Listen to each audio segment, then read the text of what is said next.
Hi, it's me from the past. I'm just going to run through the books that I've read thus far in the year. And I'm going to start with Then She Was Gone by Lisa Jewell. I actually read this at the very, very end of July. I read it the last day of July, but I had already filmed my wrap-up by the time I read Then She Was Gone. I give this book 1 star because I hated it. I think I didn't like the writing. I didn't like the writing style. I was bored. I was annoyed. I hated the POV switches. We had like first to third person to first person to third person switches. I think Lisa Jewell gave us too much. I don't think she trusted us as an audience to figure anything out. She handed everything to us on a silver platter. Hated that. I don't really recommend it, but if it sounds... Oh, I didn't even tell you what it's about. Then She Was Gone is about this woman whose daughter went missing 10 years before the book takes place. And the police and everyone kind of just thought she was a runaway, but she couldn't believe it. She was like, absolutely no way, Ellie wouldn't do that. But, everyone kind of gives up. 10 years after her daughter's disappearance, she meets this man, kind of starts falling in love with him, and then when she meets his daughter, she realizes that Poppy, the daughter, is a dead ringer for her missing daughter, so it reopens all of those doors. She starts re-asking questions. Yes. Of course, if that sounds like something you'd be interested in, don't let me stop you from doing it, but if you tend to have a very similar reading taste to me, I don't know if you're going to like it. Alright, next up we have The Wife Upstairs by Rachel Hawkins. I gave this one 4 out of 5 stars. I really, really enjoyed it. I thought it was fun, fast-paced. It was a breezy read. I read it in a day. It's a Jane Eyre retelling, which is really fun. The twist was pretty solid. It's Hawkins' first adult novel. She's written some young adult before, but this is her first adult novel, and I thought it was really good. I'd be definitely interested in reading more from her in the future. This one is about Jane, a young, broke individual who starts working as a dog walker in this really affluent, rich, snobby people neighborhood, where she meets Eddie Rochester, starts walking his dog, and they have this whirlwind romance, but the catch is that Eddie's wife had gone missing about a year before in a tragic boating accident, and no one really knows what happened. They fall in love, but Jane finds herself kind of haunted by the idea of B, and we get to watch as the whole kind of story unravels. Yeah, I really enjoyed it. Thought it was a fun read. Not the most ingenuitive thriller in the world, but I don't need that to love a thriller. I liked the characters. I don't think any of them were likable, but I liked them as characters, if that makes sense. It was a good one. I recommend it. The next book I read is Horrified by Katrina Leno. This one was fun. If you like gothic ghost story type vibes, I highly recommend that one. If you're a haunted house narrative fanatic, definitely pick it up. This is a YA horror novel following a young girl also named Jane, I think. Yeah, also named Jane.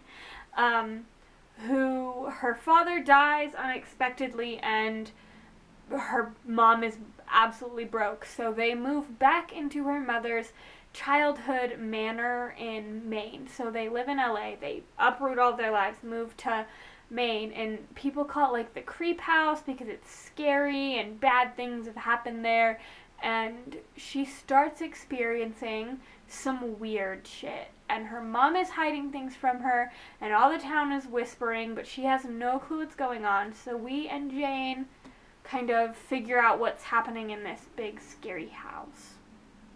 I also gave this one 4 out of 5 stars. I thought this one was also just very, very fun. I read this one. I stayed up until 3 a.m. reading it because I started it before bed when I was going to bed at about midnight and then just breezed through it. It was kind of predictable, but I still thought it was fun. I think the fun factor really just sold it for me. The reason it isn't 5 stars is because I was not a huge fan of the ending. The last 30 pages really just dropped that score for me. But other than that, I really, really liked it, and I will be picking up more of Katrina Leno's work because I loved it. The next book I read was You Should Have Left by Daniel Kelman. I read this one on audiobook. Not audiobook. That was a weird Freudian slip. Ebook. So I don't have a physical copy. I rented it from the library, but this one is a novella. It's 115 pages or something. It's a horror novella about this screenwriter and his wife and daughter who decide to take some time in, I don't remember what country they're in. Germany maybe? But they're in this weird house, and he's trying to write his next screenplay, and shit gets very weird. This is very lit fic horror, very speculative, very I finished it and kind of was I don't really know what the hell just happened. I didn't think it was scary, but I did think it was very weird. I think I gave it 3 out of 5 stars. Let's see. Yes, I gave it 3 out of 5 stars. I think I did 3.5 stars rounded down. Just because it I feel like a lot of it went over my head. But I did really enjoy it. The writing is stunning. If you like novellas, if you like things that are just very weird, I really do recommend picking it up. It's a breeze to read through because it's so short. I read it in less than an hour. Yeah, I liked it. The next book I read in August is The Hunting Wives by May Cobb, which I think I also gave 3.5 out of 4 stars. Yeah. This one was fun. It took me a little bit longer to read. I cared a little bit less. It's more of a domestic type thriller. We follow this woman named Sophie and her family who are living in Chicago, but she decides that she wants her son to have that more picturesque, white picket fence American childhood.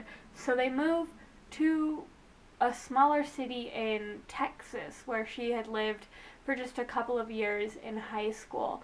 And she's bored. She kind of hates it there. She's trying to do this at-home blogging thing, just kind of hates it. And then she falls into a group of women who call themselves the Hunting Wives, I believe. Maybe they don't actually call themselves that, and we just call them that. But they go out every Friday. They practice their shooting. They do questionable things. They party a lot. They drink a lot. And she starts hanging out with them, and then shortly thereafter, a teenager is found dead on Margot, the leader of the Hunting Wives' property, exactly where the Hunting Wives take target practice. And Sophie finds herself in the middle of that mess. So yes, that's what we've got going on there. I did really like it. The twists were pretty good. The writing was very nice. I feel like it took a very long time to get into it, which I understand because you kind of have to set up the her hanging out with the Hunting Wives before you can get into the murder. But it was 100 and something pages before we got into the actual promise of the premise, which just kind of felt like a long time to me. If you like Big Little Lies, I think you will really enjoy this. Check it out, maybe. Alright, the next 2 books that I read are both poetry. This is Dance Dance Revolution by Kathy Park Hong. This book, this poetry collection, this chapbook is incredible. I only understood half of it. Maybe not even half of it. I gave it 4 stars because it is so genius. It's so cool. She wrote her own Creole type language that uses a lot of the world's major languages. So, it uses English, it uses German, it uses Spanish, it uses Latin, and then I think it also uses maybe also Korean. It's not in English most of the time. So you kind of have to, like, decipher what's happening. Some of it is easier than other parts of it. And it is told from two perspectives, the historian and the guide. And it's very cool. I recommend it if you're into that kind of thing. 4 out of 5 stars. I don't even really know how to talk about it because I feel like I'm not intelligent enough to, like, have a succinct, understandable opinion on that chapbook. It's really good, though. If you like poetry and you like weird things and you like linguistic shit, which I'm into all of that, then I really do recommend it. And then I also read DMZ Colony by Domi Chue. This was absolutely brutal. This hurt me in a lot of ways. It's so sad. It's incredible. She interviewed some, like, prisoners. Oh, she translated some writings from young children, like, post-Korean War. We're talking about, like, North Korean sympathizers and people being accused of being North Korean sympathizers, and, like, the U.S. occupation, and, the, like, dictatorship, authoritarian, you know, when we remember when we backed that dictatorship, talk about that, and, it's, like, kind of gory, it's very well written, there's, like, art, which is fun, this is a very, like, Gesamtkunstwerk of poetry, like, there's just so much in this. It's very good. I liked it a lot. 5 out of 5 stars. And then the last book that I read by the time I am filming this part of the wrap-up was Survive the Night by Riley Sager. 3.5 stars rounded up to 4. This one is the worst Riley Sager in my opinion, but we all know how I feel about Riley Sager. He's my favorite thriller author. I adore his work. So I still really liked it. This one is quite a bit different than his previous works, which I thought was kind of fun. And we're following Charlie, a young woman who has had a really rough go of it. Recently, her roommate and closest college friend was murdered by a notorious campus killer, serial killer at her school. And she is trying to get back home to take some time off from college because she's really just not coping well. And she puts her name up on a rideshare board, gets approached by this man who is like, hey, I'm headed your way if you want to come with me. This takes place in the 90s. So they had to do that on bulletin boards. Well, I wasn't alive for enough of the 90s to remember that. And so, you know, she gets in his car and then very quickly realizes that she should not have gotten in this car. And it all takes place in one night. It is a whirlwind. There are 2 big plot twists. I did not like the first one. I did like the second one. But yeah, I did think it was good. She isn't sure if the mistrust of her partner in this road trip it's just because of her own paranoia or if it's very well warranted. We get this, like, unreliable narrator situation. We get that really notorious Riley Sager. I love it. The flashback kind of sequences. I thought it was fun. His worst one, but still good. I think still worth the read. Yes. Thumbs up. Hey, hi, it's the me that is editing this video. I didn't read any more published books this year. Lots of fan fiction. I've written over 30,000 words this month. Like, very productive. Listen, this is a lot of reading for me this year. I just did it in the first 2 weeks of the month. So thanks for hanging out with me.